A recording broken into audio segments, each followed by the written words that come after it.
un martes por la tarde, mientras yo preparaba café en la cocina de mi casa de playa. El teléfono vibró con el nombre de mi hijo en la pantalla y mi corazón dio un salto de alegría. Hacía semanas que no hablábamos. Contesté con una sonrisa, esperando escuchar su voz cálida preguntándome cómo estaba. Pero lo que salió del auricular fue un tono que jamás había escuchado en él. Frío. Cortante. Lleno de una autoridad que no le pertenecía. Mamá, necesito que canceles tus vacaciones y desocupes la casa de playa este fin de semana. Ivana va a hacer su cumpleaños ahí y ya invitó a toda su familia. No te atrevas a decir que no aceptas. Las palabras cayeron sobre mí como piedras. No hubo un saludo. No hubo un por favor. Solo órdenes. Y yo, con el teléfono pegado a la oreja, me quedé paralizada frente a la ventana que daba al mar. Sentí que el piso se movía bajo mis pies. Este era mi lugar. Mi refugio.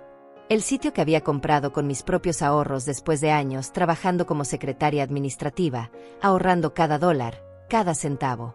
Cada mueble de esta casa llevaba mi esfuerzo. Cada cortina la había elegido yo. Cada planta del jardín la había sembrado con mis propias manos.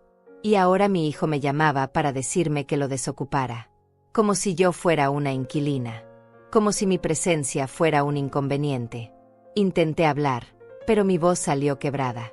Ezequiel, hijo, pero yo ya tenía planes. Invité a unas amigas. Llevamos meses organizando esto. Hubo un silencio al otro lado. Y luego su respuesta llegó aún más dura. Mamá, no seas dramática. Puedes venir otro fin de semana. Ivana ya mandó las invitaciones. Ya pagó el catering. No voy a cancelar todo porque tú quieres estar ahí con tus amigas. Además, es su cumpleaños. Deberías estar feliz de prestarnos la casa. Prestarnos. Como si la casa no fuera mía. Como si yo tuviera que pedir permiso para estar en mi propio hogar. Mis manos temblaban sosteniendo el teléfono. Pero Ezequiel, yo también vivo aquí. Es mi casa. No puedo simplemente irme porque... Él me interrumpió. Mamá, ya está decidido. No quiero discutir. Te aviso con tiempo. El viernes necesito que ya no estés ahí. Vamos a llegar temprano para decorar. Y colgó. Sin despedirse. Sin darme oportunidad de responder. El teléfono quedó mudo en mi mano. Me quedé ahí parada, mirando la pantalla negra, sintiendo como algo dentro de mí se rompía en pedazos pequeños y silenciosos. No era solo la casa. Era la forma en que me habló. La frialdad. El desprecio. Como si yo no importara. Como si mis planes, mis sentimientos, mi vida entera pudieran cancelarse con una llamada de 2 minutos. Caminé hacia la mesa del comedor. Ahí estaban las tazas que había comprado para el fin de semana con mis amigas. 4 tazas blancas con flores pintadas a mano. Había planeado todo. Íbamos a cocinar juntas, a reírnos, a recordar viejos tiempos. Necesitaba esos días.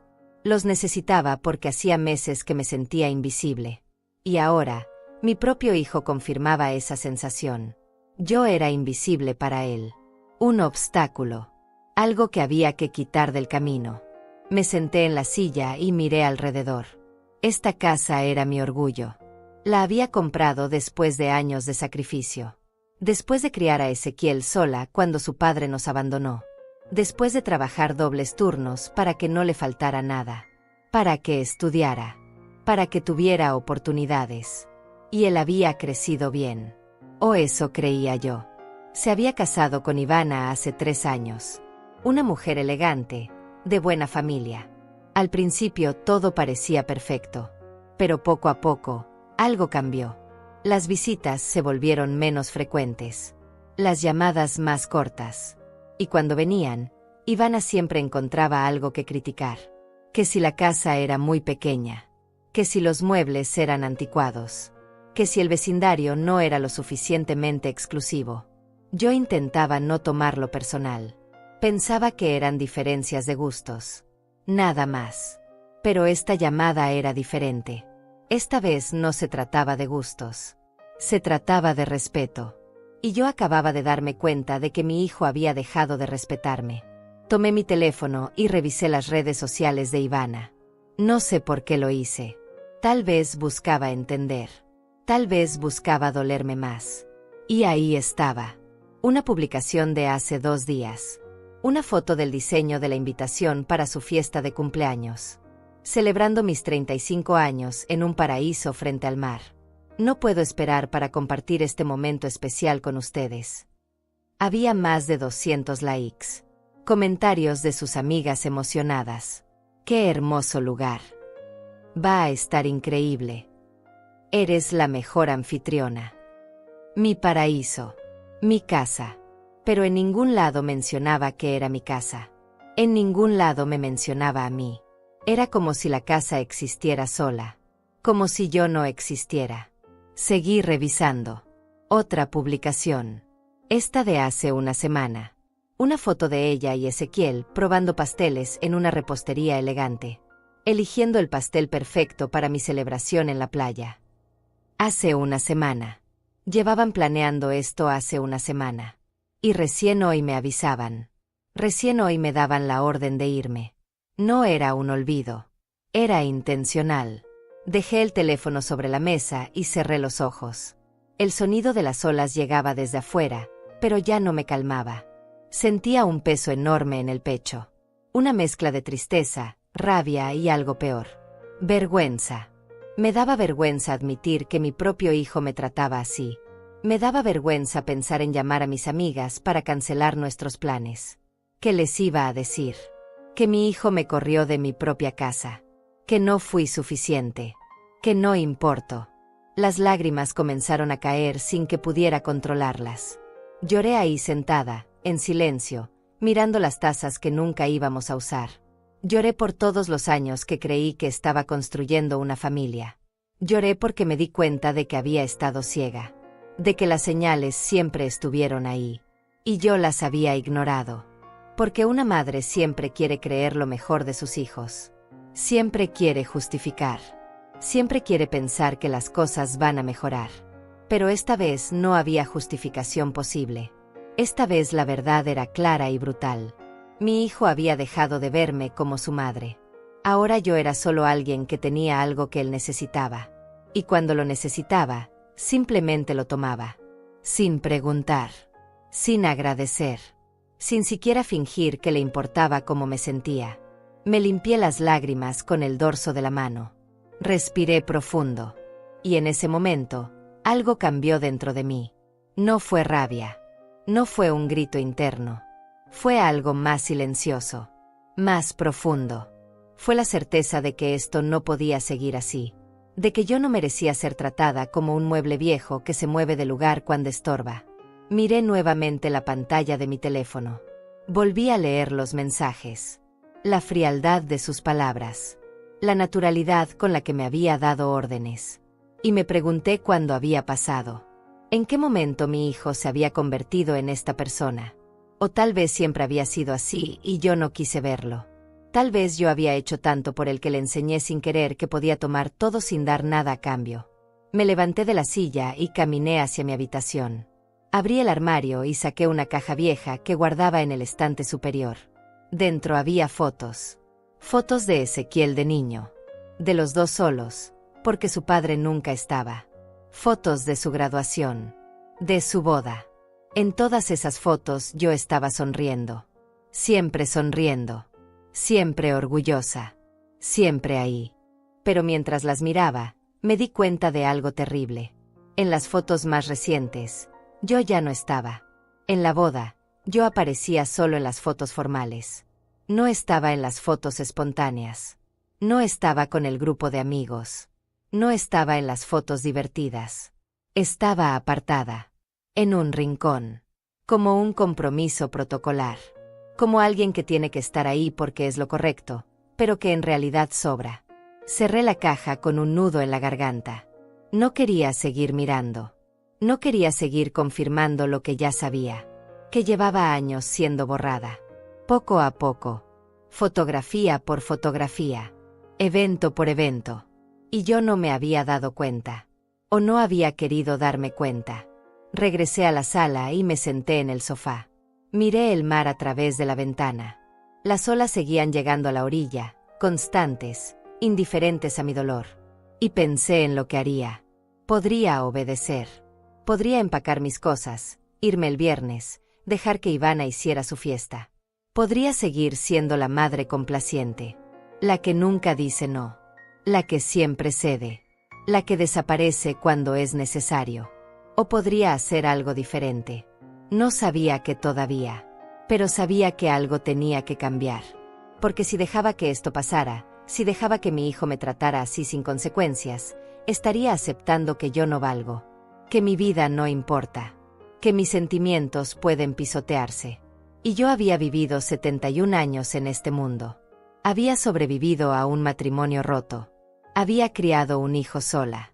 Había trabajado hasta cansarme para tener esta casa. No iba a terminar mis días sintiéndome invisible. Esa noche no pude dormir.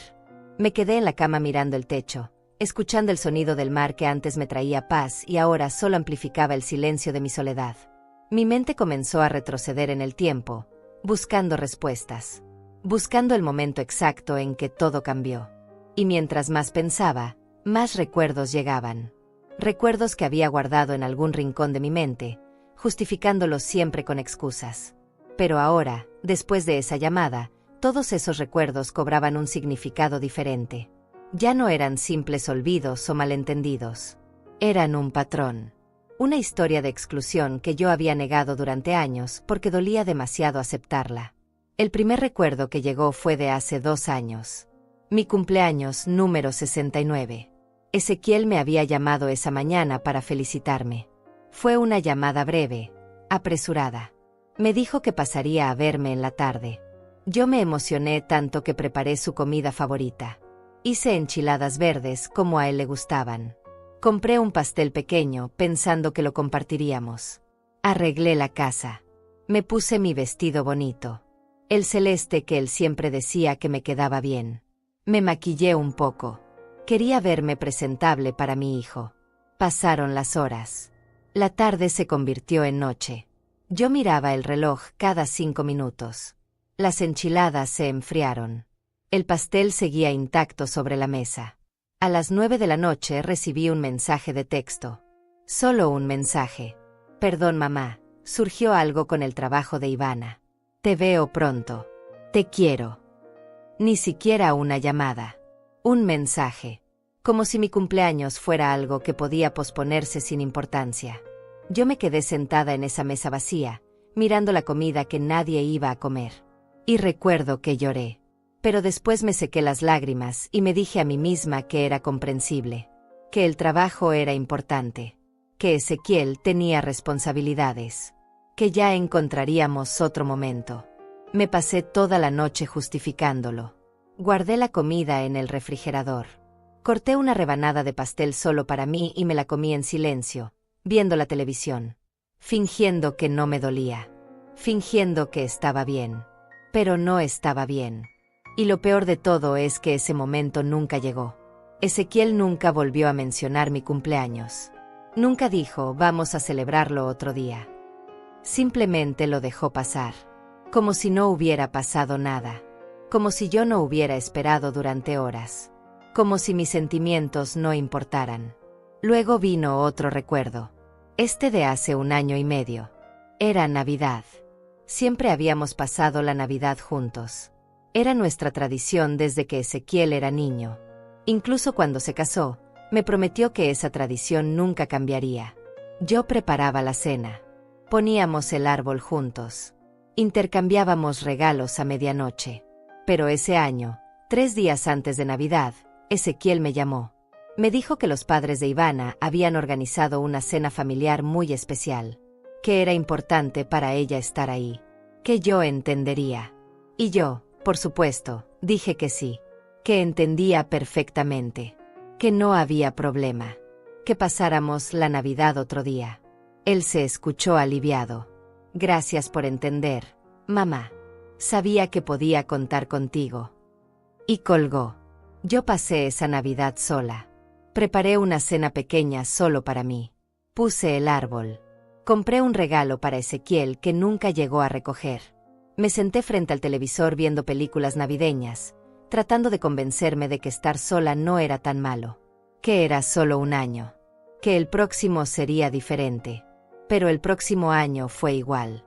Y el siguiente también. Cada vez había una excusa diferente. Un viaje que Ivana había planeado. Una reunión con los amigos de ella. Un compromiso laboral. Siempre algo más importante que pasar tiempo conmigo.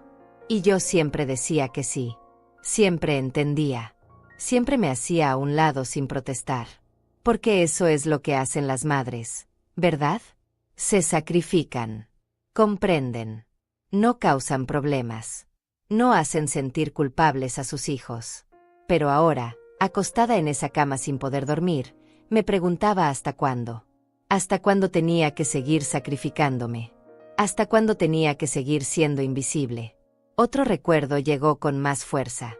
Este era más reciente. Hace 6 meses.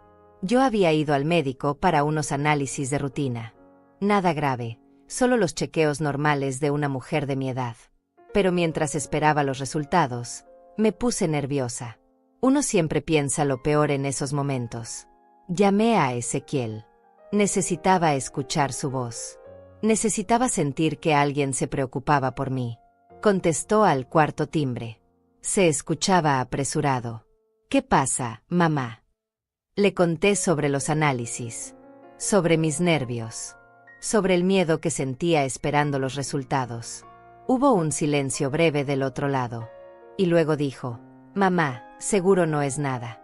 Los doctores siempre exageran. Mira, estoy en medio de algo importante. Te llamo después, ¿sí? Y colgó. No me llamó después. Los resultados llegaron 3 días después. Todo estaba bien.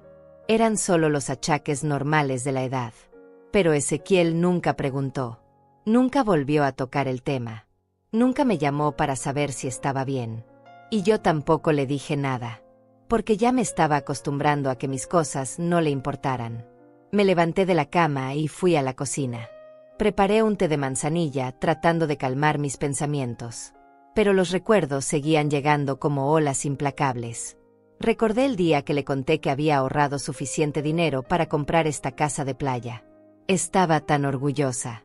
Había trabajado durante años para lograrlo. Cuando se lo dije por teléfono, su respuesta fue tibia. «Qué bien, mamá. Me alegro por ti». No hubo emoción. No hubo orgullo. No me preguntó cómo lo había logrado. No quiso venir a conocer la casa cuando la compré.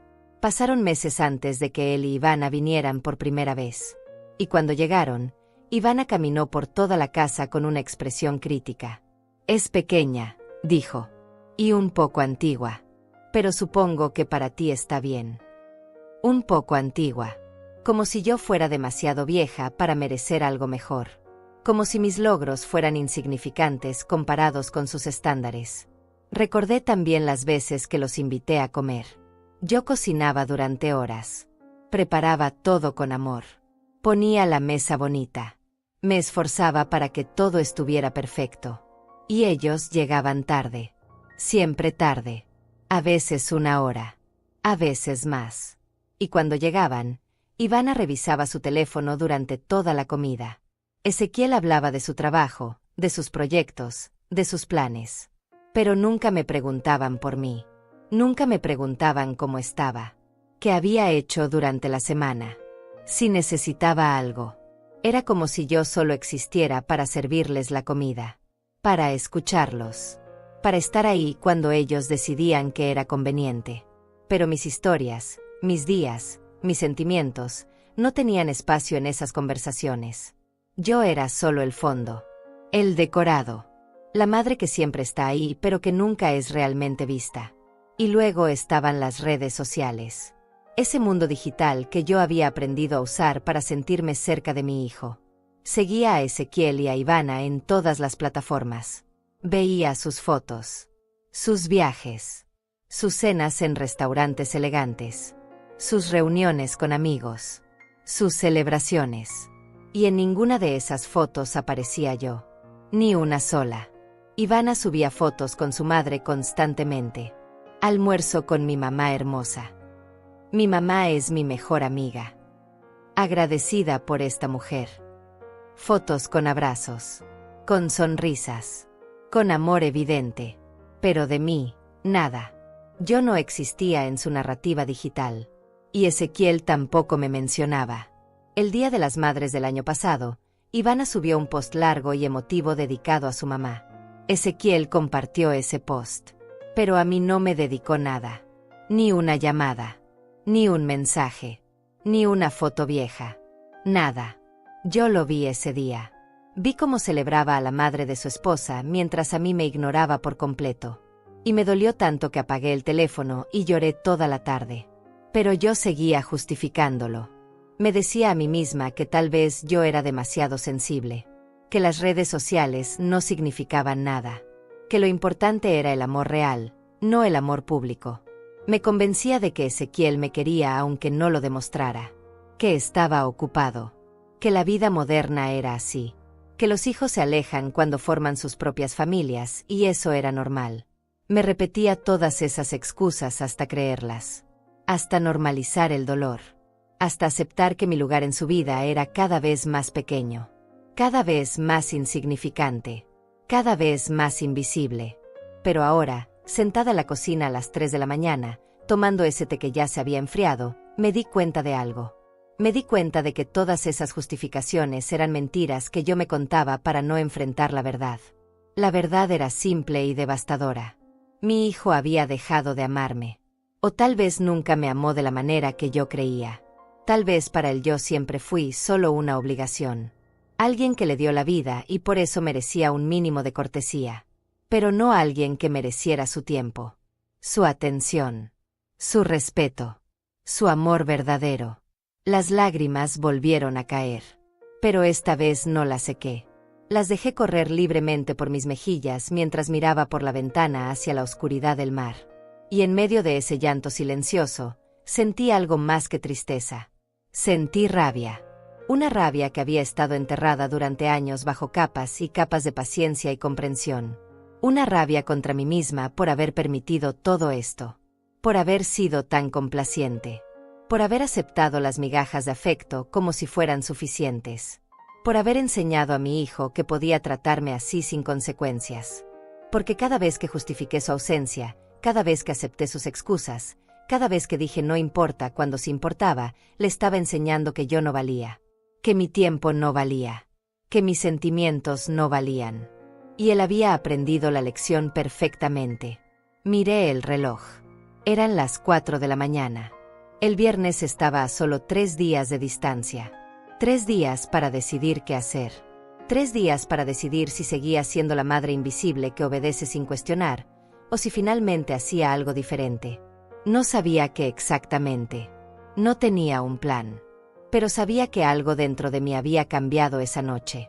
Algo se había roto, sí. Pero también algo había despertado. Una parte de mí que había estado dormida durante demasiado tiempo. Una parte que ya no estaba dispuesta a desaparecer. El miércoles amaneció gris. O tal vez era mi estado de ánimo el que hacía que todo pareciera gris. Me levanté temprano después de haber dormido apenas 2 horas. Mi cuerpo estaba cansado, pero mi mente no dejaba de trabajar. Me preparé un café y me senté en el porche mirando el océano. Las olas seguían llegando a la orilla con la misma constancia de siempre, ajenas a mi tormenta interna. Y fue ahí, en ese silencio de la mañana, cuando finalmente lo acepté. Lo acepté todo. Sin justificaciones. Sin excusas. Sin mentiras piadosas que me protegieran del dolor. Mi hijo me había borrado de su vida. No de golpe. No con un evento dramático. Sino poco a poco.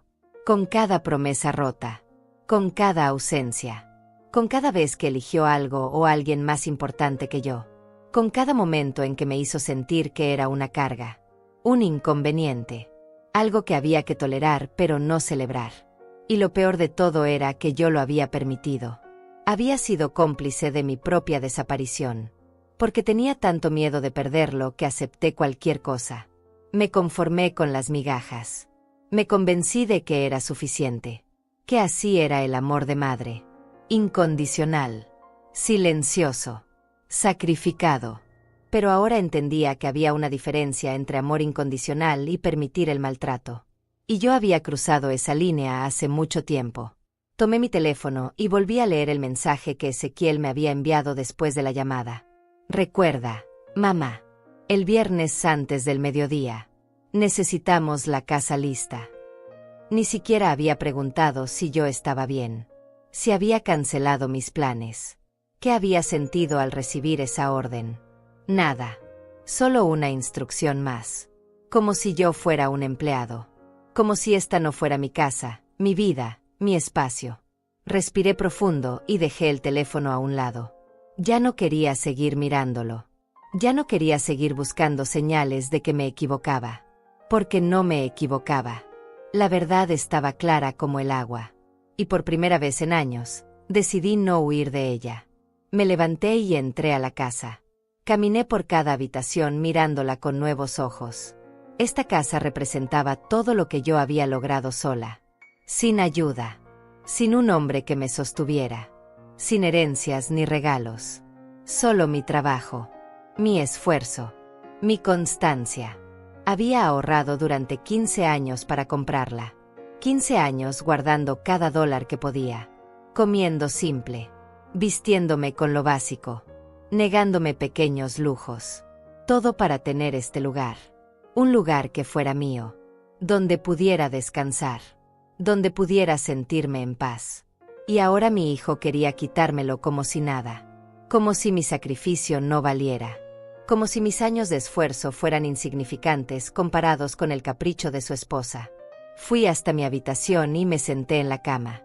Miré las paredes. Las fotos enmarcadas. Los recuerdos. Y sentí una claridad extraña. Una calma que no esperaba. Porque finalmente estaba viendo las cosas como eran. No como yo quería que fueran. No como me habían enseñado que debían ser. Sino como realmente eran. Y esa verdad, aunque dolorosa, también era liberadora. Porque significaba que ya no tenía que fingir. Ya no tenía que justificar. Ya no tenía que cargar con la culpa de sentirme mal por algo que objetivamente estaba mal. Mi hijo me estaba tratando de manera horrible. Punto. No había vuelta que darle. No había excusa que valiera. Y yo no tenía que aceptarlo. Pero entonces vino la pregunta que me había estado atormentando desde la llamada. ¿Qué hago? ¿Qué hago con este dolor? ¿Qué hago con esta rabia? ¿Qué hago con esta madre que fui durante 71 años y que ahora se siente como una extraña en la vida de su propio hijo? No sabía la respuesta todavía, pero sabía que algo tenía que cambiar. Porque si dejaba que esto pasara sin decir nada, estaría aceptando que merezco ser tratada así. Y no lo merezco. Nadie lo merece. Abrí el cajón de mi mesa de noche y saqué mi libreta vieja. La que usaba para anotar pensamientos. Recetas. Listas de compras. Cosas sin importancia. Pero hoy iba a escribir algo importante. Iba a escribir lo que sentía. No para mostrárselo a nadie. Solo para mí. Para no olvidar este momento. Para no volver a caer en la trampa de justificar lo injustificable. Escribí, hoy acepté que mi hijo ya no me ve. Ya no me escucha. Ya no le importo de la manera que yo necesito. Y está bien. No porque sea justo, sino porque es la verdad. Y la verdad siempre es mejor que la ilusión, aunque duela más. Cerré la libreta y la guardé de nuevo. Me sentía rara, como si estuviera en un lugar entre el antes y el después. Entre la madre que siempre decía que sí y la mujer que estaba empezando a decir basta. No sabía todavía quién sería esa nueva versión de mí. Pero sabía que no podía seguir siendo la misma, porque la misma Fátima ya había dado todo lo que tenía, y todo lo que había recibido a cambio era indiferencia. Salí de la habitación y fui a la cocina. Necesitaba hacer algo con las manos. Necesitaba moverme. Decidí cocinar. Era lo que siempre hacía cuando necesitaba pensar. Saqué ingredientes del refrigerador sin un plan específico. Empecé a picar verduras. El movimiento repetitivo del cuchillo contra la tabla me calmaba. Y mientras cocinaba, mi mente seguía trabajando. Pensaba en Ezequiel de niño. En el niño que me abrazaba cuando llegaba del trabajo. Que me esperaba en la ventana. que me decía que yo era la mejor mamá del mundo. ¿Dónde había quedado ese niño? ¿Cuándo se convirtió en este hombre frío que me daba órdenes por teléfono? ¿Fue mi culpa? ¿Lo malcrié tanto que nunca aprendió a valorar lo que tenía? ¿O simplemente la vida lo cambió? ¿Su esposa lo cambió? Pensé en Ivana, en cómo desde el principio había notado cierta distancia de su parte. Nunca fue abiertamente grosera. Nunca me insultó. Pero había algo en su manera de mirarme, de hablarme, como si yo fuera de una clase inferior, como si no estuviera a su altura. Y Ezequiel nunca me defendió. Nunca le dijo que me tratara con más respeto. Al contrario, con el tiempo, él empezó a tratarme igual, como si hubiera adoptado la actitud de ella, como si mi valor hubiera disminuido porque yo no tenía el dinero que ellos tenían, porque yo no iba a restaurantes caros, porque yo no viajaba a Europa, porque yo era solo una secretaria jubilada con una casita de playa. Nada impresionante para ellos. La comida estaba casi lista cuando escuché que mi teléfono sonaba. Era un mensaje del mismo Ezequiel. Mamá, Ivana quiere saber si la casa tiene suficientes platos para 30 personas. Si no, tienes que comprar más antes de irte. Leí el mensaje 2 veces. 30 personas. En mi casa. Usando mis cosas. Y yo tenía que comprar más platos si los míos no eran suficientes. No preguntaba. Ordenaba. Y lo peor era el tono. La naturalidad con la que asumía que yo iba a obedecer. Que yo iba a gastar mi dinero en platos para la fiesta de su esposa. Para la fiesta que me había desplazado. Mis manos empezaron a temblar. Solté el teléfono sobre la mesa. Y algo dentro de mí se quebró de una manera diferente. Ya no era tristeza. Ya no era solo aceptación. Era algo más oscuro. Más profundo. Era la certeza de que esto tenía que terminar. No respondí el mensaje. Me quedé mirando la pantalla hasta que se apagó. Y en ese silencio, tomé una decisión. No iba a irme de mi casa. No iba a obedecer. No iba a seguir siendo la madre invisible que desaparece cuando le ordenan. Pero tampoco iba a hacer un escándalo. No iba a llamarlo gritando. No iba a rogarle que reconsiderara. Porque nada de eso funcionaría. Ezequiel ya había demostrado que mis palabras no tenían peso para él. Que mis sentimientos no importaban. Entonces necesitaba algo más. Necesitaba entender por qué. ¿Por qué mi hijo se había convertido en esto? ¿Qué lo había cambiado tanto? Y sobre todo, necesitaba saber si había algo más que yo no estaba viendo. Algo debajo de toda esta frialdad. Porque nadie cambia así de la noche a la mañana. Tenía que haber algo más. Tomé mi teléfono y llamé a mi amiga Miriam. Ella me conocía desde hacía 30 años. Había visto crecer a Ezequiel. Había estado ahí en los momentos buenos y malos. Si alguien podía darme perspectiva, era ella. Contestó al segundo timbre. Fátima, qué sorpresa. ¿Cómo estás? Su voz cálida me hizo sentir un poco mejor. Miriam, necesito hablar contigo. ¿Puedes venir a la casa de playa? Es importante. Hubo una pausa breve. ¿Estás bien? Te escuchas rara. Estoy bien. ¿O no? No lo sé. Solo ven, por favor. Salgo en 1 hora. Y colgó. Miriam siempre había sido así. Directa. Leal. Sin preguntas innecesarias cuando sabía que algo era serio. Mientras esperaba, seguí cocinando. Terminé el guisado que había empezado. Preparé arroz. Hice suficiente comida para 2. Cuando uno está pasando por momentos difíciles, la comida es un consuelo. Un ancla. Algo tangible y real cuando todo lo demás se siente confuso. Puse la mesa con cuidado. 2 platos. 2 vasos. 2 servilletas. Y mientras lo hacía, pensé en lo irónico que era. Yo poniendo la mesa con amor para mi amiga. Y mi hijo pidiéndome que comprara platos para una fiesta a la que yo no estaba invitada. La diferencia era clara. Miriam me valoraba. Me respetaba.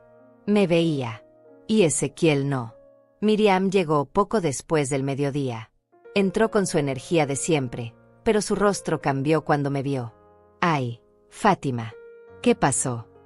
No tuve que decir nada. Ella ya sabía que algo estaba mal. Nos sentamos a la mesa y mientras comíamos, le conté todo. La llamada, las órdenes, el mensaje sobre los platos. Y también le conté todo lo demás.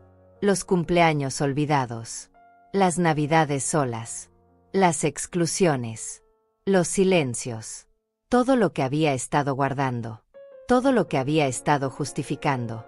Las palabras salieron como un río que había estado contenido durante años. Y Miriam escuchó en silencio, sin interrumpir, sin juzgar, solo escuchando. Cuando terminé, ella suspiró profundo. Fátima, esto que me cuentas no es nuevo. Lo has estado viviendo durante años. Lo que es nuevo es que finalmente lo estás viendo. Tenía razón. ¿Por qué crees que cambió tanto?, le pregunté. Miriam tomó mi mano. No lo sé. Tal vez nunca lo sabremos. Pero lo que sí sé es que tú no mereces esto. Y necesitas hacer algo al respecto. ¿Pero qué? ¿Qué puedo hacer? Ella me miró directo a los ojos. Primero, no te vayas de tu casa. Es tu casa. Tu espacio. No dejes que te lo quiten. Y segundo, averigua qué está pasando realmente. Porque algo no cuadra. Un hijo no cambia así de la noche a la mañana. Tiene que haber algo más. Sus palabras resonaron en mí. Tenía razón. Algo no cuadraba. Y por primera vez en días, sentí que no estaba sola. Que alguien me veía. Que alguien validaba mi dolor. Y eso me dio la fuerza que necesitaba. La fuerza para no desaparecer.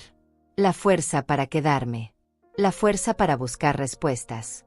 Porque esto no podía seguir así. Y yo ya no iba a ser invisible. Miriam se quedó conmigo esa tarde. Hablamos durante horas sobre todo y nada. Sobre nuestras vidas. Sobre cómo habíamos llegado a esta edad cargando tanto. Sobre cómo a veces los hijos que más amamos son los que más nos hieren. Cuando el sol empezó a ocultarse, ella se preparó para irse. Me abrazó fuerte en la puerta. Llámame si necesitas algo. Lo que sea. A cualquier hora. Le agradecí y la vi alejarse en su auto. La casa volvió a quedarse en silencio. Pero esta vez era un silencio diferente. Ya no me sentía completamente sola.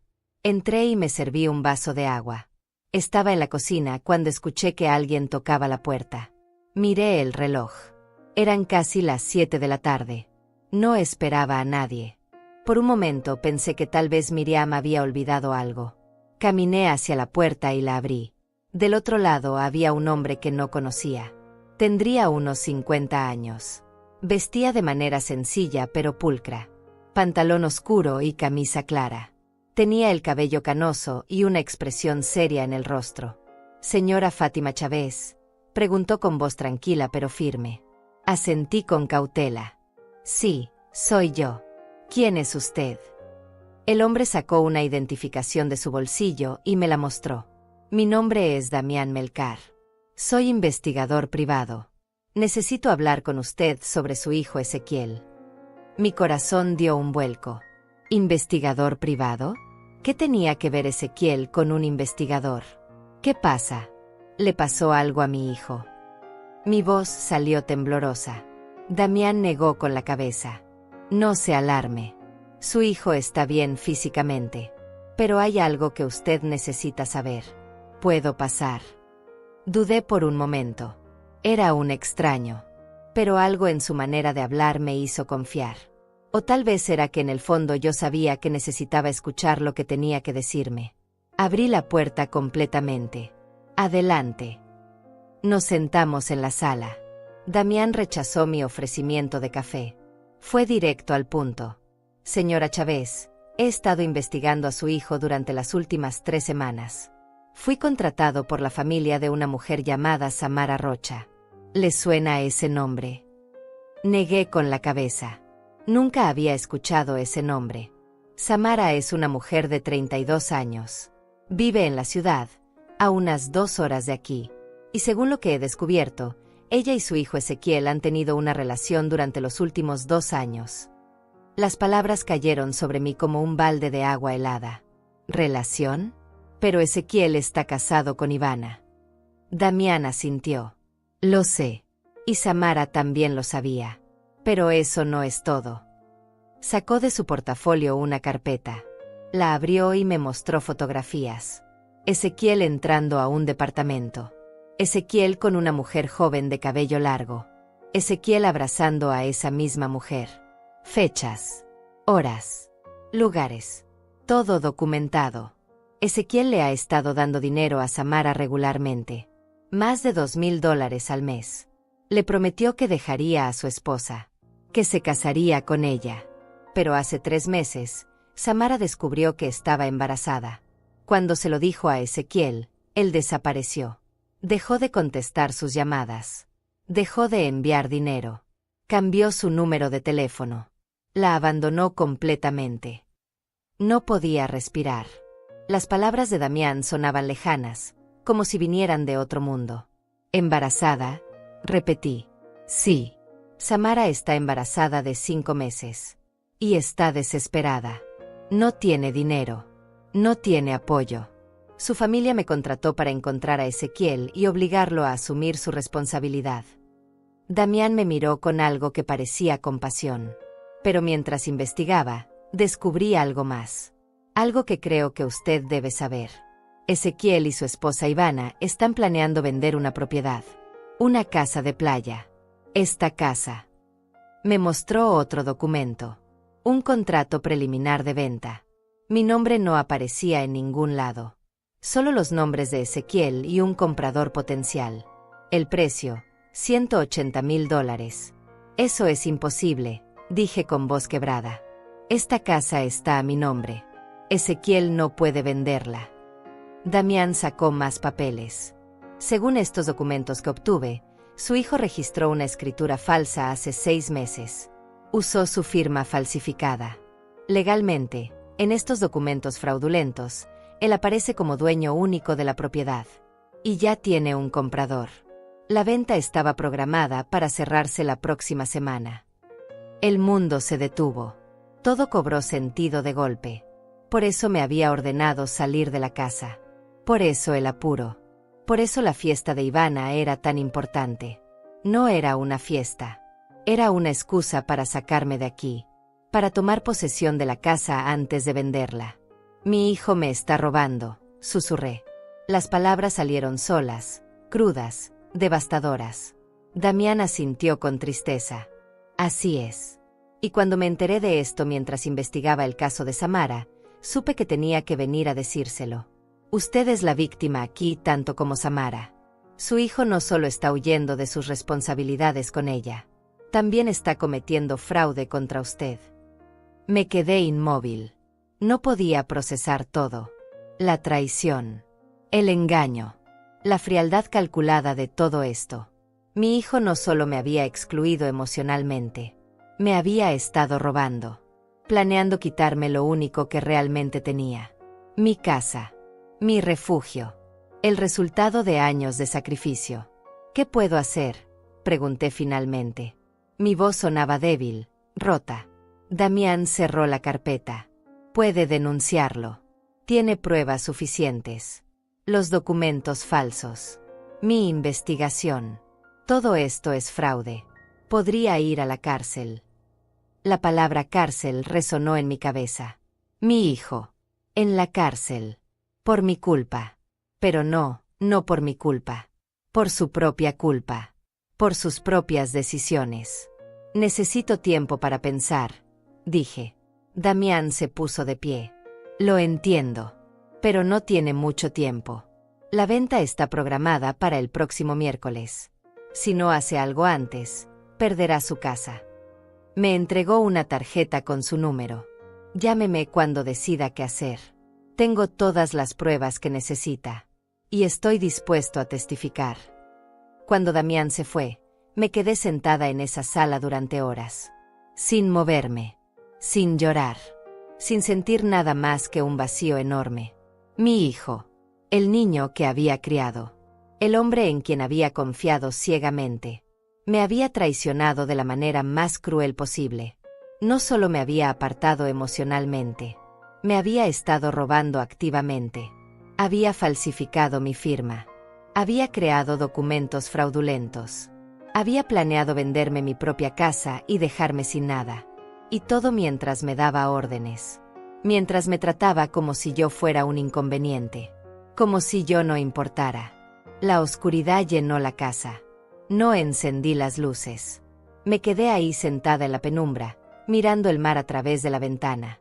Y por primera vez en mi vida, sentí algo que nunca había sentido hacia mi hijo. Odio. No, no era odio. Era algo peor. Era decepción absoluta. Era el dolor de saber que la persona que más habías amado en el mundo era capaz de destruirte sin remordimiento. Pero junto con ese dolor, también nació algo más. Una determinación fría y clara. Ezequiel había cruzado una línea. Y ahora yo también la cruzaría. Ya no era momento de llorar. Era momento de actuar. No dormí esa noche. Me quedé despierta repasando cada palabra que Damián me había dicho. Cada documento que me había mostrado. Cada fotografía. Y mientras más lo pensaba, más piezas del rompecabezas encajaban. Por eso Ezequiel había estado tan distante. Por eso las excusas constantes. Por eso nunca tenía tiempo para mí. Estaba ocupado construyendo una vida paralela. Una vida de mentiras. Y yo había sido tan ingenua. Tan ciega. Tan dispuesta a creer en el que nunca sospeché nada. Cuando amaneció el jueves, tomé el teléfono y llamé a Damián. Contestó al primer timbre. Señora Chávez. Necesito todas las pruebas que tenga, dije con voz firme. Necesito saber todo. Cada detalle. Cada documento. Todo. Hubo un silencio breve del otro lado. ¿Estás segura? Una vez que vea todo, no hay vuelta atrás. Ya no hay vuelta atrás, respondí. Mi hijo se encargó de eso. Damián suspiró. Entendido. Llegaré a su casa en 1 hora. Y colgó. Mientras esperaba, me di una ducha larga. Me vestí con cuidado. Me peiné. Me maquillé un poco. No porque me importara cómo me veía, sino porque necesitaba sentir que tenía control sobre algo. Que todavía era una persona digna. Que todavía importaba. Preparé café y me senté a esperar. Mi mente estaba extrañamente clara. Ya no había lágrimas. Ya no había confusión. Solo una determinación fría de llegar hasta el fondo de todo esto. Damián llegó puntual. Traía consigo un maletín grande lleno de carpetas. Nos sentamos en la mesa del comedor y empezó a mostrarme todo. Primero, los documentos de la casa. Me explicó cómo Ezequiel había falsificado mi firma en una escritura fraudulenta. Cómo había usado un notario corrupto que ahora estaba siendo investigado por otros casos similares. Cómo había registrado esos documentos falsos en el registro público de la propiedad. Pero si los documentos están registrados, ¿eso significa que la casa ya no es mía?, pregunté con miedo. Damián negó con la cabeza. No. Los documentos son falsos. Una vez que se demuestre el fraude, todo se revierte. Pero necesitamos actuar rápido antes de que se concrete la venta. Luego me mostró el contrato de venta. El comprador era una empresa extranjera. Una compañía fantasma, según Damián. Probablemente es una forma de lavar dinero, explicó. Su hijo va a recibir $180,000 por esta propiedad. Y según lo que investigué, él y su esposa están planeando usar ese dinero para mudarse al extranjero. A España. España. Iban a huirse. Con mi dinero. Con el producto de robarme. Y probablemente nunca los volvería a ver. ¿Y qué hay de la mujer embarazada? ¿Samara?, pregunté. Damián abrió otra carpeta. Me mostró fotografías de ella. Era joven. Bonita. Se veía vulnerable en las fotos. Samara no sabía que él estaba planeando todo esto. Ella creía que Ezequiel realmente iba a dejar a su esposa. Le mostró mensajes. Le hizo promesas. La convenció de que tenían un futuro juntos. Me mostró capturas de pantalla de conversaciones entre Ezequiel y Samara. Los mensajes eran tiernos, románticos, llenos de promesas. Te amo. Voy a dejar a Ivana pronto. Vamos a estar juntos. Nuestro bebé va a crecer en una familia llena de amor. Cada mensaje era una puñalada. No porque me importara que Ezequiel tuviera otra mujer. Su matrimonio con Ivana era problema de ellos. Pero me dolía ver la facilidad con la que mentía, la naturalidad con la que engañaba, la frialdad con la que hacía promesas que nunca pensaba cumplir. ¿Ella sabe lo de la casa?, pregunté. Damián negó. No. Samara no sabe nada sobre el fraude. Ella solo sabe que Ezequiel la abandonó cuando le dijo que estaba embarazada. Quiero conocerla, dije de repente. Damián me miró sorprendido. ¿A Samara? Sí. Necesito hablar con ella. Necesito que sepamos las dos toda la verdad. Damián dudó. No sé si sea buena idea. Ella está muy frágil emocionalmente. Y usted es la madre de... Exactamente, lo interrumpí. Soy su madre. Y necesito que ella sepa que yo no sabía nada. Que yo tampoco soy su enemiga. Que las dos fuimos engañadas por el mismo hombre. Damián pensó por un momento y luego asintió. Está bien. Puedo arreglarlo. Pero tiene que estar preparada. Samara está enojada. Está dolida. Y probablemente la culpará a usted también. Estoy preparada, dije. Y lo estaba. Esa tarde, Damián me llevó a la ciudad. Manejamos durante 2 horas hasta un barrio modesto. Nos detuvimos frente a un edificio antiguo de departamentos. Ella vive en el tercero, dijo Damián. Subimos por las escaleras. El edificio olía a humedad y comida vieja. Las paredes estaban pintadas de un color crema deslavado. Cuando llegamos a la puerta, Damián tocó suavemente. Se escucharon pasos del otro lado y luego la puerta se abrió. Samara era más joven de lo que pensaba. Tal vez 30 años. Tenía el cabello recogido en una cola de caballo despeinada. Vestía pants holgados y una camiseta vieja. Su vientre abultado era evidente. Cuando me vio, su expresión cambió. ¿Quién es ella?, le preguntó a Damián con desconfianza. Ella es Fátima Chávez. La madre de Ezequiel, respondió Damián con calma. Los ojos de Samara se abrieron enormes. ¿Su madre?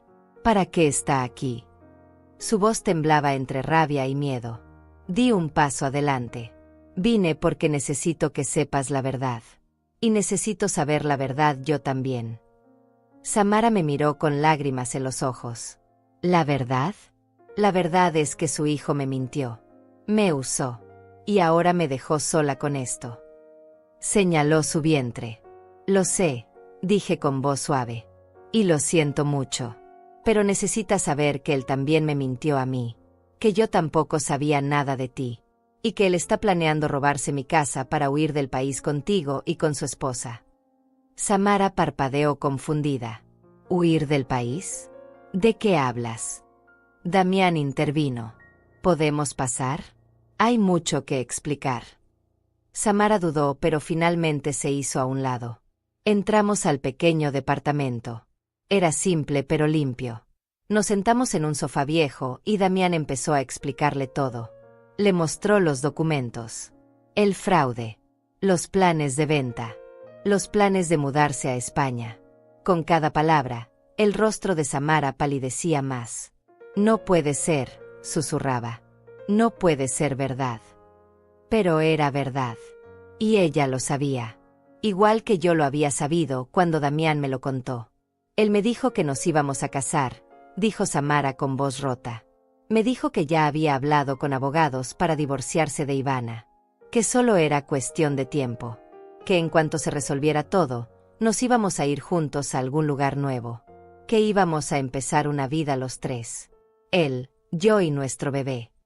Las lágrimas caían libremente por sus mejillas. La miré y sentí una compasión profunda.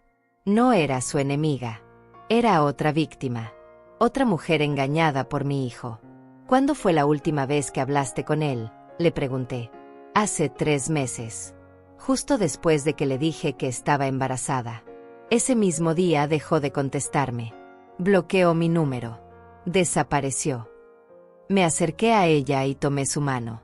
Escúchame, Samara. Sé que esto es horrible. Sé que duele. Pero no estás sola. Yo voy a ayudarte. Vamos a hacer que Ezequiel responda por lo que hizo. A las 2. Samara me miró con ojos llenos de dolor y confusión. ¿Por qué haría eso por mí? Yo me metí con su hijo. Yo. Tú fuiste engañada, la interrumpí. Igual que yo. Y ninguna de las dos merece esto.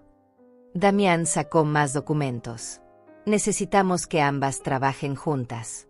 Tenemos que reunir todas las pruebas. Las conversaciones. Los recibos de dinero.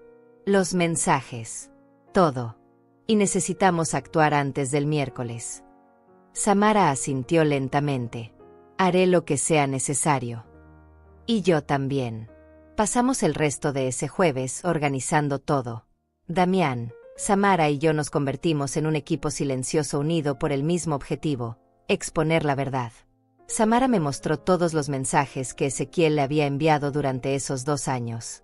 Cientos de conversaciones, promesas de amor, planes de futuro, fotografías juntos. Y lo más importante, los recibos de las transferencias bancarias. $2,000 cada mes durante 24 meses. $48,000 en total. Dinero que, según descubrimos después, Ezequiel había sacado de una cuenta conjunta que tenía con Ivana. Ella probablemente ni siquiera sabía de esa otra mujer. Damián tomó copias de todo. Organizó los documentos cronológicamente. Creó una línea de tiempo completa que mostraba cada mentira, cada engaño, cada movimiento calculado de mi hijo. Mientras trabajábamos, Samara y yo hablamos. Le conté sobre mi vida, sobre cómo había criado a Ezequiel sola, sobre los sacrificios que hice, sobre la casa de playa y lo que significaba para mí. Y ella me contó su historia también, cómo había conocido a Ezequiel en un café donde ella trabajaba como mesera, cómo él la había perseguido durante meses, cómo le había dicho que su matrimonio era infeliz, que Ivana solo se había casado con él por dinero, que él necesitaba a alguien que lo amara de verdad. Yo le creí todo, dijo Samara con voz quebrada, porque él era tan convincente, tan cariñoso. Me hacía sentir especial. Me decía que yo era diferente a todas las mujeres que había conocido, que conmigo había encontrado algo real. Escuchaba sus palabras y veía reflejado mi propio dolor. Yo también le había creído todo a Ezequiel. Cada excusa, cada justificación, cada promesa de que las cosas mejorarían. Las dos habíamos sido ciegas. Las dos habíamos querido creer en una versión de él que tal vez nunca existió. ¿Sabías que él tenía una madre?, le pregunté con curiosidad. Samara negó con la cabeza. Nunca te mencionó. Nunca habló de su familia. Cuando le preguntaba, decía que sus padres habían muerto y que no tenía a nadie más. Que por eso su esposa y él eran todo lo que tenían. Esas palabras me atravesaron como un cuchillo. Mi hijo le había dicho a su amante que yo estaba muerta. Me había borrado completamente de su narrativa. No solo de su vida presente, también de su pasado, de su historia. Como si yo nunca hubiera existido. Como si los años que pasé criándolo, sacrificándome por él, amándolo, no significaran absolutamente nada. Sentí que las lágrimas querían salir, pero me contuve. No era momento de llorar. Era momento de actuar. Bueno, dije con voz firme, ahora él va a tener que enfrentar a esta madre muerta. Cuando terminamos de recopilar todo, ya era de noche. Damián nos llevó de regreso. Primero dejó a Samara en su departamento. Antes de bajar, ella me abrazó. Gracias, susurró. Gracias por no odiarme. Tú no tienes la culpa, le respondí. Y ese bebé que llevas dentro es inocente. Merece tener una vida digna. Y vamos a asegurarnos de que la tenga. Ella asintió con lágrimas en los ojos y bajó del auto. Cuando llegamos a mi casa, Damián apagó el motor y me miró. ¿Está lista para lo que sigue? ¿Qué es lo que sigue?, pregunté. El confrontamiento, respondió. Tiene que hablar con su hijo. Tiene que mostrarle que usted sabe todo. Y tiene que hacerlo antes del viernes. ¿El viernes? Ese es el día que él quiere que yo me vaya. Damián asintió. Exactamente. Por eso tiene que adelantarse. Tiene que tomar control de la situación. No puede dejar que él dicte los términos. ¿Y cómo hago eso?, pregunté. Damián sonrió levemente. Usted lo invita aquí. Le dice que necesita hablar con él urgentemente, que es importante. Y cuando llegue, le muestra todo. Las pruebas, los documentos, las conversaciones con Samara, todo. ¿Y si se niega a venir? No se va a negar. Usted es su madre. Y él todavía cree que tiene control sobre usted. Va a venir pensando que puede manipularla otra vez. Pero esta vez será diferente. Me quedé en silencio pensando en el plan. Tenía sentido, pero también me aterraba, porque significaba enfrentar a mi hijo, mirarlo a los ojos y decirle que sabía todo, que sus mentiras habían terminado, y no sabía si tendría la fuerza para hacerlo. Yo estaré aquí, dijo Damián como si leyera mis pensamientos. No afuera, para que no se sienta emboscado, pero cerca, con Samara. Y si usted nos necesita, entramos. Pero es importante que el primer enfrentamiento sea solo entre ustedes dos, madre e hijo, para que él no pueda decir después que fue presionado o engañado. Asentí lentamente. Está bien. Lo haré. Damián me entregó una carpeta. Aquí está todo. Todos los documentos. Todas las pruebas. Estudiélas esta noche. Memorícelas. Para que mañana cuando hable con él, usted esté completamente segura de cada hecho, de cada fecha, de cada mentira. Tomé la carpeta con manos temblorosas. ¿Y después qué? Después de confrontarlo, ¿qué sigue? Después, dijo Damián con seriedad, usted decide. Puede denunciarlo legalmente por fraude. Puede exigir que asuma la paternidad del bebé de Samara. O puede hacer un acuerdo privado. Pero la decisión tiene que ser suya, no de él. Por primera vez, usted tiene el poder. Esa noche me quedé despierta hasta el amanecer. Leí cada documento, cada mensaje, cada prueba. Lo memoricé todo. Las fechas, los montos, los lugares, las promesas, las mentiras. Y mientras leía, algo dentro de mí se transformaba. Ya no era la madre dolida rogando por atención.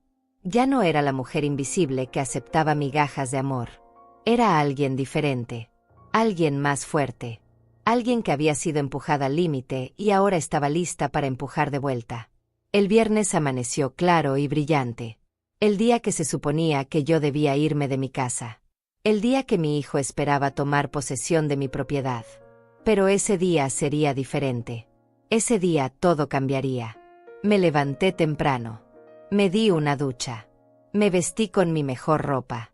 Un vestido sencillo pero elegante. Me maquillé. Me peiné con cuidado. Quería verme fuerte. Quería que cuando Ezequiel me viera, supiera que algo había cambiado. Preparé café y desayuné con calma. Luego saqué mi teléfono y le escribí un mensaje a mi hijo. Ezequiel, necesito verte hoy. Es urgente. Ven a la casa a las 2 de la tarde. Es importante. No traigas a Ivana. Tiene que ser solo tú y yo. Envié el mensaje y esperé.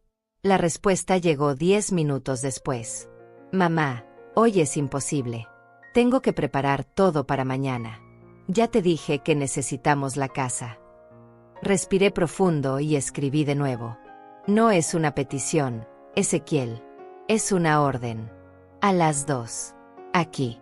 O vas a arrepentirte. Hubo un silencio largo. Podía imaginarlo del otro lado leyendo el mensaje confundido. Yo nunca le había hablado así.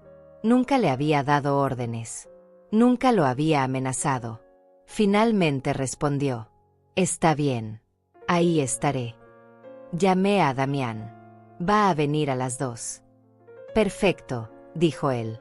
Samara y yo estaremos en el café que está a 3 cuadras de su casa. Si nos necesita, solo mande un mensaje. Llegamos en 5 minutos. Gracias, Damián, por todo. No me agradezca todavía. Esto apenas comienza. Colgué y miré el reloj. Eran las 9 de la mañana. Tenía 5 horas para prepararme mentalmente. 5 horas para reunir todo el valor que necesitaría. 5 horas antes de que mi vida cambiara para siempre. Caminé por la casa organizando todo. Puse los documentos sobre la mesa del comedor. Cada carpeta claramente marcada. Frau Samara. Mensajes. Transferencias. Contrato de venta. Quería que cuando él entrara, viera todo. Quería que supiera desde el primer momento que ya no había escapatoria. Preparé café fresco. Saqué 2 tazas.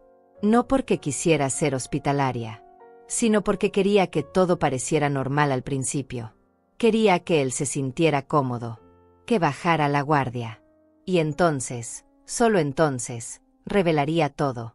A las 2:05, escuché un auto estacionarse afuera.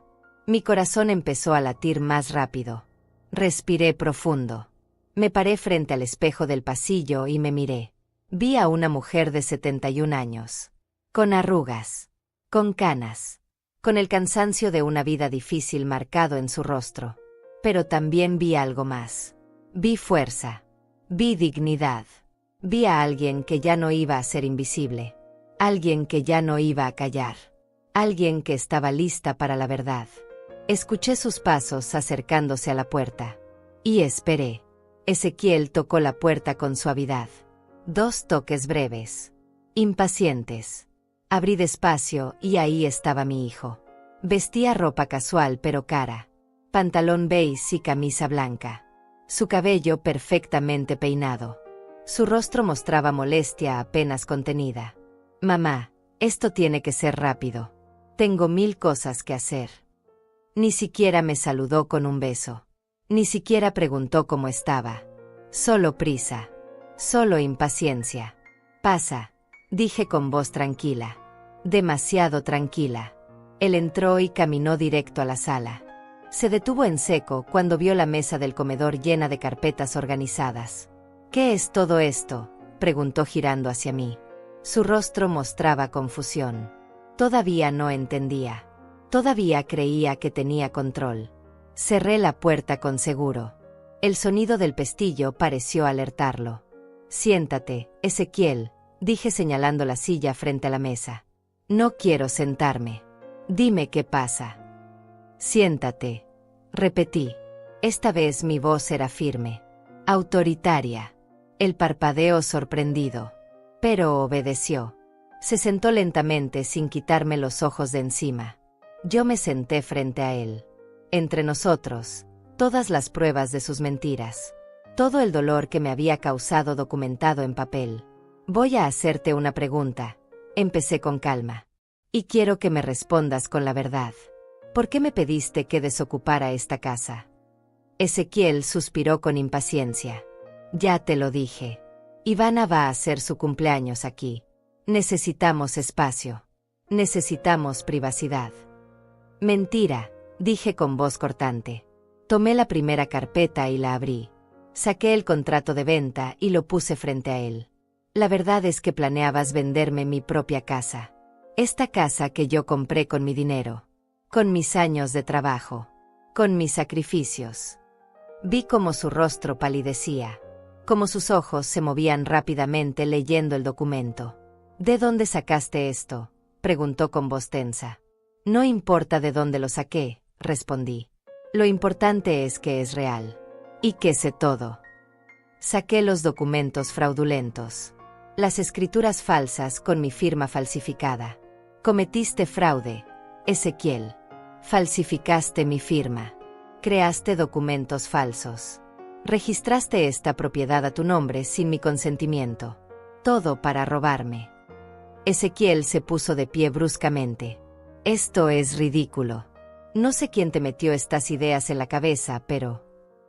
Siéntate, ordené con una voz que no reconocí como mía. Era dura, fría, llena de autoridad. Ezequiel se quedó paralizado. Lentamente volvió a sentarse. No he terminado, continué. Abrí la segunda carpeta. La de Samara. Puse las fotografías sobre la mesa. Ezequiel con ella. Abrazándola. Besándola. Su rostro se descompuso completamente. ¿Quién te dio esas fotos? Un investigador privado, respondí con calma.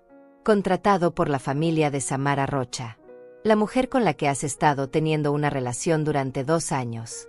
La mujer a quien le prometiste que dejarías a tu esposa. La mujer a quien le dabas $2,000 mensuales. La mujer que ahora está embarazada de 5 meses. De tu hijo. Cada palabra era una bala. Cada revelación un golpe directo. Ezequiel intentó hablar, pero no salieron palabras. Solo abrió y cerró la boca como un pez fuera del agua. Y cuando ella te dijo que estaba embarazada, continué sin piedad. Tú la abandonaste. Cambiaste tu número. Bloqueaste sus llamadas. Desapareciste como un cobarde. Dejándola sola. Sin dinero. Sin apoyo. Con un bebé en camino. Puse los recibos de las transferencias sobre la mesa. Los mensajes impresos. Las promesas de amor. Las mentiras.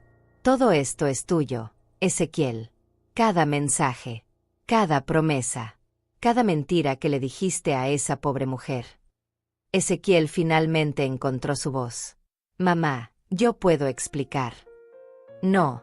Lo interrumpí. Ya no hay más explicaciones.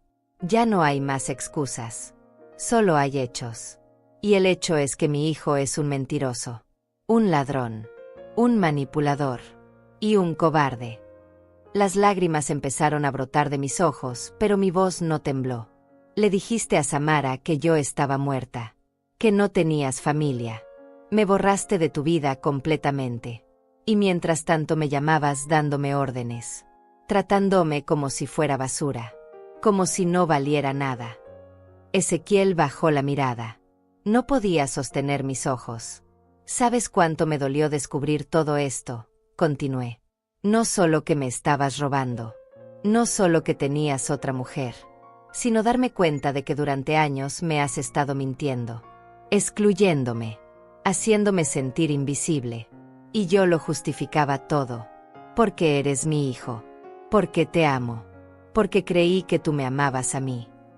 Yo te amo, mamá, dijo Ezequiel con voz débil. Pero sonaba falso. Vacío. No, respondí con firmeza. Tú no me amas. El amor no roba. El amor no miente. El amor no abandona. Tú solo me has usado. Y ahora se acabó. Ezequiel levantó la mirada. Había miedo en sus ojos. Finalmente estaba entendiendo que esta vez era diferente. Que ya no podía manipularme. ¿Qué vas a hacer?, preguntó con voz temblorosa. Voy a denunciarte, dije con calma. Por fraude. Tienes copias de documentos falsos. Firmas falsificadas. Intentaste vender una propiedad que no es tuya. Eso es un delito grave. Podrías ir a la cárcel. No puedes hacerme eso, dijo Ezequiel levantando la voz. Soy tu hijo. Exactamente, respondí. Eres mi hijo. Y por eso esto duele tanto. Porque tú sabías cuánto significaba esta casa para mí. Sabías todo lo que sacrifiqué para tenerla. Y aún así decidiste quitármela. Sin remordimiento. Sin compasión. Ezequiel se puso de pie nuevamente. Esta vez con rabia. ¿Sabes qué? Tienes razón. Quise vender la casa. Porque la necesito. Necesito ese dinero. Ivana y yo tenemos planes. Tenemos deudas. Tenemos una vida que mantener. Y tú solo tienes esta casa vieja donde vienes a esconderte del mundo. ¿Para qué la necesitas? Eres vieja. Ya no vas a vivir mucho más. Es mejor que ese dinero lo use alguien que todavía tiene futuro. Sus palabras me golpearon como cachetadas. Pero ya no me dolían como antes. Porque ahora veía claramente quién era realmente. Así que eso es lo que piensas de mí, dije con voz tranquila. Que soy vieja. Que no tengo futuro. Que no merezco nada porque ya casi me muero. Ezequiel pareció darse cuenta de lo que había dicho. Intentó retractarse.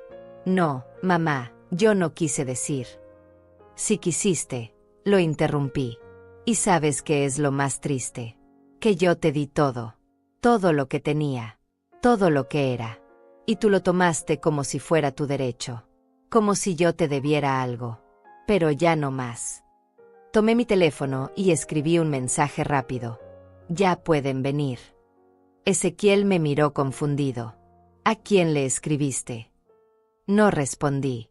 Solo esperé. 2 minutos después se escuchó que tocaban la puerta. Me levanté y abrí.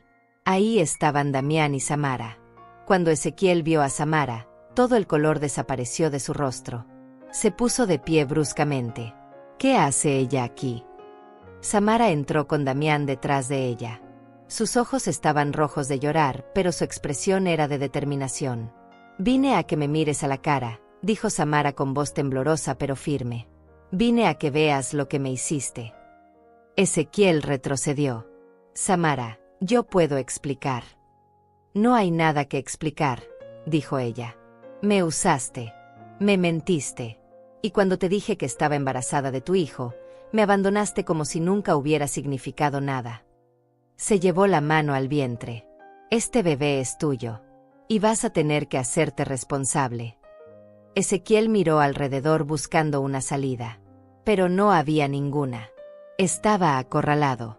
Finalmente, la verdad lo había alcanzado. Esto es una trampa, dijo con desesperación. Ustedes planearon todo esto para... ¿Para qué, Ezequiel? Lo interrumpí. ¿Para exponer tus mentiras? ¿Para protegerme de tu robo? ¿Para exigir que asumas tus responsabilidades? Sí, exactamente para eso. Damián dio un paso adelante. Señor Chávez, tengo aquí todas las pruebas de fraude, falsificación de documentos y abandono de responsabilidad paterna. Su madre tiene derecho de denunciarlo. Y Samara también. Pero están dispuestas a hacer un acuerdo si usted colabora. Ezequiel me miró con una mezcla de rabia y desesperación. ¿Qué quieres de mí? Respiré profundo. Quiero que canceles la venta de la casa. Quiero que devuelvas la propiedad a mi nombre legalmente. Quiero que te hagas una prueba de paternidad y asumas la manutención del bebé de Samara. Y quiero que salgas de mi vida. Mi voz se quebró en la última frase. Porque a pesar de todo, seguía siendo mi hijo. Y decir esas palabras me destrozaba. ¿Y si no acepto? Preguntó con voz desafiante. Entonces mañana mismo presentamos las denuncias, respondió Damián. Fraude. Falsificación. Y buscaremos que enfrentes cargos criminales. Podrías pasar años en prisión. Ezequiel se dejó caer en la silla. Puso su cabeza entre sus manos. Y por primera vez desde que llegó, pareció entender realmente en qué situación estaba. No había salida. No había manera de manipular esto. La verdad había ganado. Y él había perdido todo. Ezequiel levantó la cabeza lentamente. Su rostro estaba pálido, demacrado. Ya no quedaba nada de la arrogancia que traía cuando llegó. Solo quedaba un hombre acorralado por sus propias mentiras. Está bien, dijo con voz ronca. Haré lo que pidan. Cancelaré la venta. Devolveré la casa a tu nombre. Me haré la prueba de paternidad. Miró a Samara con algo que parecía vergüenza. Y pagaré la manutención del bebé. Samara asintió con lágrimas en los ojos. No era el final que ella había soñado, pero al menos era justicia. Damián sacó unos documentos de su portafolio. Necesito que firme aquí. Es un acuerdo legal donde se compromete a todo lo que acaba de decir. Si incumple cualquier punto, las denuncias se presentarán automáticamente. Ezequiel tomó la pluma con mano temblorosa y firmó cada página. Cuando terminó, Damián recogió los documentos. Tiene hasta el lunes para iniciar los trámites de reversión de la propiedad. Y la prueba de paternidad debe hacerse esta misma semana. Ezequiel asintió sin decir nada. Se puso de pie lentamente y me miró. ¿Puedo hablar contigo a solas un momento? Miré a Damián y a Samara. Ellos salieron al porche dándonos espacio. Ezequiel y yo nos quedamos en silencio por un momento largo. Lo siento, mamá, dijo finalmente. Pero su disculpa sonaba vacía. Como palabras dichas por obligación, no por verdadero arrepentimiento. No lo sientes, respondí con tristeza. Solo sientes que te atraparon, que tus planes fracasaron, pero no sientes haberme lastimado. Él bajó la mirada. Necesitaba el dinero. Las cosas con Ivana están mal. Tenemos deudas. Ella quiere un estilo de vida que yo no puedo mantener. Y pensé que si vendía la casa, podríamos empezar de nuevo en otro lado. ¿Y yo qué? Pregunté. ¿Dónde quedaba yo en esos planes? Ezequiel no respondió, porque la respuesta era obvia. Yo no quedaba en ningún lado. Yo era prescindible. Vete, dije finalmente. Firma los papeles. Cumple con tus obligaciones. Pero después de eso, no quiero volver a verte. Sus ojos se llenaron de lágrimas. No puedes hablar en serio. Soy tu hijo. Eras mi hijo, corregí. El hijo que yo crié, que yo amé, ya no existe. No sé quién eres tú, pero no eres el hombre que yo pensé que habías llegado a ser. Ezequiel intentó acercarse, pero yo retrocedí. Por favor, mamá. No, dije con firmeza. Ya no hay más súplicas. Ya no hay más oportunidades. Agotaste todas. Ahora vete. Ezequiel caminó hacia la puerta arrastrando los pies. Antes de salir se volteó una última vez. Te amo, mamá. Pero yo no respondí, porque esas palabras ya no significaban nada para mí. Él salió y cerró la puerta detrás de sí. Escuché su auto arrancar y alejarse. Y con ese sonido, sentí como si una parte de mi vida se cerrara para siempre. Damián y Samara volvieron a entrar. Me vieron de pie en medio de la sala, inmóvil, mirando la puerta cerrada. Samara se acercó y me abrazó. Las dos lloramos juntas. Dos mujeres heridas por el mismo hombre, pero ahora libres de sus mentiras. Los días siguientes fueron extraños. Ezequiel cumplió con todo lo prometido. Los papeles de reversión de la propiedad llegaron. La casa volvió a estar legalmente a mi nombre. Se hizo la prueba de paternidad que confirmó que el bebé era suyo. Firmó un acuerdo de manutención donde se comprometía a pagar $1,200 mensuales hasta que el niño cumpliera 18 años. Todo quedó legalmente establecido. Pero no volvió a llamarme. No volvió a buscarme. Simplemente desapareció de mi vida como yo le había pedido. Samara me visitaba seguido. Nos hicimos amigas de una manera extraña pero genuina. Yo la acompañé a sus citas médicas. Le ayudé a preparar el cuarto del bebé en su pequeño departamento. Compramos ropa juntas. Pintamos las paredes de amarillo suave. Y mientras preparábamos ese espacio para una nueva vida, yo sentía que algo en mí también renacía. Ya no era solo la madre abandonada. Ya no era solo la mujer invisible. Era alguien que había enfrentado la traición más profunda y había sobrevivido. Alguien que había elegido la dignidad sobre la comodidad de seguir fingiendo. Un día, mientras tomábamos té en mi casa, Samara me preguntó, ¿lo extrañas? La pregunta me tomó por sorpresa. Pensé honestamente antes de responder. Extraño al niño que fue. Extraño al hijo que creí tener. Pero al hombre que resultó ser, no a ese no lo extraño. Samara asintió entendiendo. Yo tampoco, dijo tocando su vientre. Pero este bebé merece algo mejor que un padre mentiroso. Y voy a asegurarme de que lo tenga.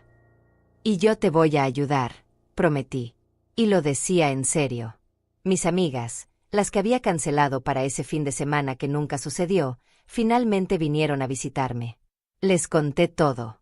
Cada detalle de lo que había pasado. Miriam lloró conmigo. Las otras me abrazaron con fuerza. Eres la mujer más valiente que conozco, me dijo una de ellas. Yo no me sentía valiente. Me sentía cansada, triste, pero también aliviada. Porque ya no tenía que cargar con el peso de las mentiras. Ya no tenía que fingir que todo estaba bien cuando no lo estaba. La verdad dolía, pero también liberaba. La casa de playa volvió a ser mi refugio. Pero ahora con un significado diferente. Ya no era solo el lugar donde venía a escapar. Era el símbolo de mi resistencia, de mi valor, del hecho de que yo importaba, de que mi vida tenía valor más allá de ser madre. Las olas seguían llegando a la orilla cada día. El sol seguía saliendo cada mañana. Y yo seguía aquí, de pie, respirando, viviendo. No de la manera que había planeado. No con la familia que había soñado. Pero viviendo al fin con verdad. Con dignidad.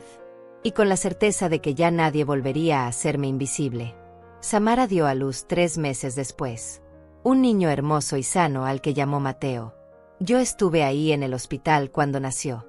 Fui la primera en cargarlo después de su madre. Y mientras miraba ese rostro pequeño e inocente, sentí algo inesperado. Amor. No porque fuera mi nieto biológicamente, sino porque era la promesa de algo nuevo. De algo no contaminado por las mentiras del pasado. Ezequiel nunca conoció a su hijo. Nunca preguntó por él. Solo enviaba el dinero cada mes como ordenaba el acuerdo. Cumplía con su obligación legal, pero no emocional. Y tal vez era mejor así. Porque Mateo merecía estar rodeado de gente que realmente lo amara. Y Samara y yo lo amábamos. Con toda la fuerza de 2 mujeres que habían aprendido que la familia no siempre es sangre. A veces la familia es quien elige quedarse. Quien elige amarte cuando sería más fácil irse. Han pasado 2 años desde aquel viernes que cambió mi vida para siempre. 2 años desde que enfrenté a mi hijo y recuperé mi dignidad. 2 años desde que dejé de ser invisible. Y mientras miro hacia atrás, me doy cuenta de cuánto he cambiado. No solo en lo externo, sino en lo más profundo de mi ser. Ya no soy la misma Fátima que justificaba cada desplante. La que aceptaba migajas de afecto como si fueran suficientes. La que se hacía pequeña para no incomodar a nadie. Esa mujer ya no existe. Y aunque a veces la extraño por lo simple que era su vida, no la quiero de vuelta. Ahora vivo mis días con una claridad que antes no tenía. Me levanto cada mañana en mi casa de playa, esa casa que estuve a punto de perder, y agradezco estar aquí. Agradezco haber tenido el valor de enfrentar la verdad. Porque la verdad, aunque dolorosa, siempre es mejor que vivir en la ilusión. Samara y el pequeño Mateo se mudaron hace un año a un departamento más grande, no muy lejos de aquí. Yo los veo casi todos los días. He visto a Mateo dar sus primeros pasos. Escuché sus primeras palabras. Y cuando me mira con esos ojitos brillantes y me dice abuela Fátima, mi corazón se llena de un amor que nunca imaginé posible después de tanto dolor. Ezequiel sigue enviando el dinero de la manutención. Puntual. Mecánico. Sin una nota. Sin una llamada. Sin nada que indique que ese niño significa algo más para él que una obligación legal. Y está bien. Porque Mateo tiene todo lo que necesita. Tiene una madre que lo adora. Tiene amigos que lo cuidan. Y tiene a mí, una mujer que aprendió que el amor verdadero no se mide en sangre sino en presencia. En estar ahí cuando importa. En no desaparecer cuando las cosas se ponen difíciles. Y yo nunca voy a desaparecer de la vida de Mateo. Esa es mi promesa. A veces me pregunto qué habría pasado si Damián nunca hubiera tocado mi puerta esa tarde. Si nunca hubiera descubierto el fraude. Si Ezequiel hubiera logrado vender la casa y huir del país con ese dinero. Probablemente yo habría pasado el resto de mis días creyendo que era mi culpa. Que no había sido suficiente. Que merecía ser olvidada. Pero la vida, de maneras misteriosas, me dio la oportunidad de ver la verdad. Y aunque dolió de formas que nunca imaginé posibles, también me liberó. Me dio mi vida de vuelta. Me recordó que yo importaba. Que mi historia no había terminado. Que todavía tenía mucho que dar, mucho que vivir, mucho que ser. Mis amigas siguen visitándome regularmente. Ahora si usamos esas tazas que compré hace 2 años. Cocinamos juntas. Nos reímos. Contamos historias de nuestras vidas largas y complicadas. Y en esos momentos, rodeada de mujeres que me ven, que me valoran, que celebran mi existencia, me doy cuenta de que tengo algo que nunca tuve con mi hijo en los últimos años. Tengo conexión real. Tengo reciprocidad. Tengo amor que no pide disculpas por existir. Miriam me dijo hace poco, perdiste un hijo, pero ganaste una familia verdadera. Y tiene razón. Esta familia que he construido con Samara, con Mateo, con mis amigas, es más real que los lazos de sangre que me ataban a alguien que nunca realmente me vio. No voy a mentir y decir que ya no duele. Hay noches en las que miro las fotos viejas de Ezequiel de niño y lloro por lo que pudo haber sido. Lloro por el hijo que perdí. O tal vez lloro por el hijo que nunca tuve realmente. Lloro por los años que desperdicié esperando que cambiara. Esperando que me viera. Esperando que me amara como yo lo amaba a él. Pero esas lágrimas ya no me destruyen. Son solo parte del proceso de soltar. de aceptar que algunas relaciones, incluso las más sagradas, a veces tienen que terminar para que podamos sobrevivir. Y yo elegí sobrevivir. Elegí vivir con dignidad en lugar de morir lentamente siendo invisible. He aprendido que el amor de madre no significa aceptar cualquier cosa. No significa ser un felpudo emocional para tus hijos. No significa desaparecer para que ellos brillen. El amor verdadero, el amor sano, requiere respeto mutuo. Requiere reciprocidad. Requiere que ambas partes se vean, se escuchen, se valoren. Y cuando eso no existe, cuando solo hay una persona dando y otra tomando sin fin, eso no es amor. Es abuso. Y está bien alejarse de eso. Está bien poner límites. Está bien decir basta. Incluso cuando la persona del otro lado es tu propio hijo. A mis 73 años, he descubierto una libertad que nunca conocí. La libertad de vivir sin culpa. Sin la necesidad constante de justificar mi existencia. Sin tener que ser menos para que otros se sientan más.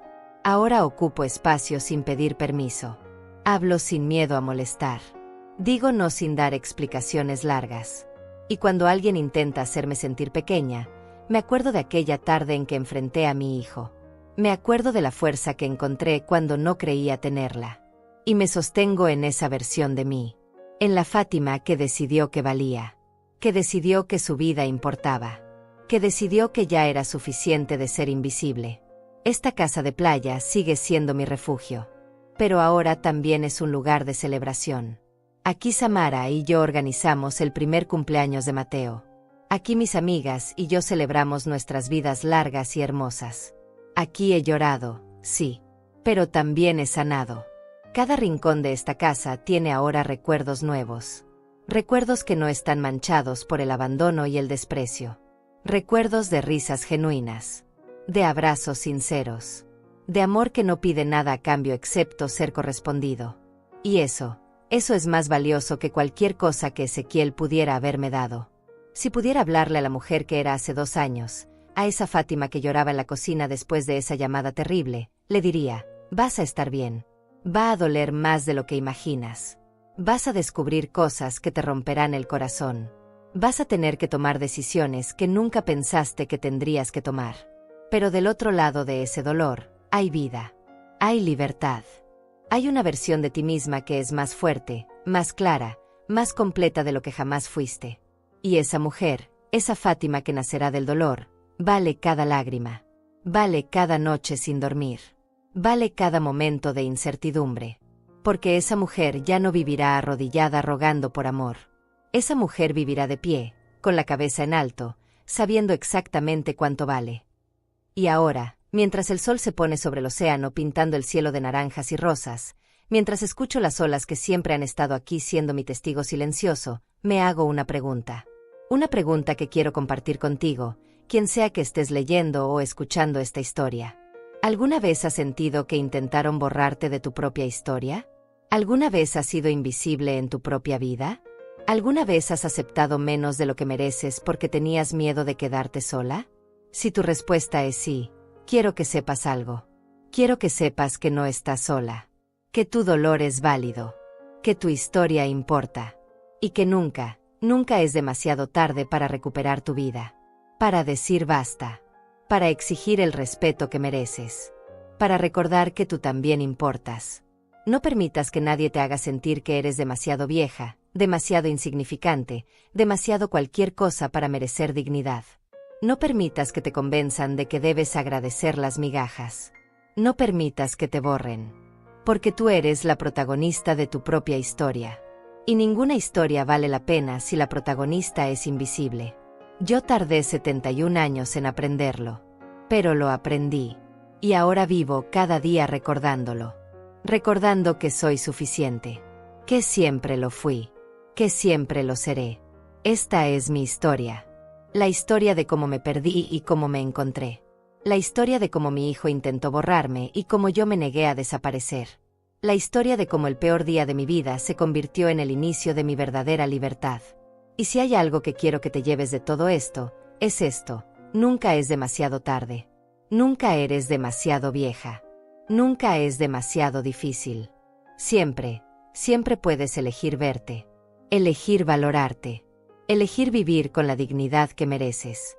Porque al final del día, la única aprobación que realmente necesitas es la tuya propia.